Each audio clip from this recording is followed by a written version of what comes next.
చేస్తే తీరని కోరికుందా అంటారు. కారణం ఏమిటో తెలుసా? బిడ్డలు పుట్టాలన్న కోరిక దగ్గర నుంచి సమస్త కోర్కెలు శివాలయంలోనే తీరుతాయి. కాబట్టి ఇప్పుడు పశ్చిమాన్ని చూసేటటువంటి ముఖం సద్యోజాత ముఖం. అటు తిరిగి అంటే పశ్చిమానికి వెళ్ళినప్పుడు తూర్పుకి తిరగాలి. తూర్పుకి తిరిగి ఓం సద్యోజాత ముఖాయ నమః అనాలి. సద్యోజాత ముఖమే అత్యంత శక్తివంతమైనటువంటి ముఖం. ఇప్పుడు సద్యోజాతాన్ని దాటి మళ్ళీ వెనక్కి వెళ్ళడం ప్రదక్షిణ విధి పక్కన పెట్టండి. మీరు అది దాటితే ఉత్తర దిక్కుకు వస్తారు. ఉత్తర దిక్కుకు వచ్చినప్పుడు మళ్ళీ శివాలయం గోడకి ఎదురుగుండా నిలబడాలి. నిలబడి ఓం వామదేవాయ నమః అనాలి.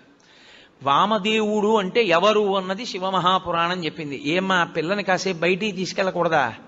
ఎందుకమ్మా పిల్ల విందో ఏదో మాట్లాడుతూ ఉంటుంది, చిన్నపిల్ల దానికి ఏం తెలుసు, కాసేపు బయటికి తీసుకెళ్ళండి. శివమహాపురాణం ఆ ఉత్తర దిక్కుని చూసే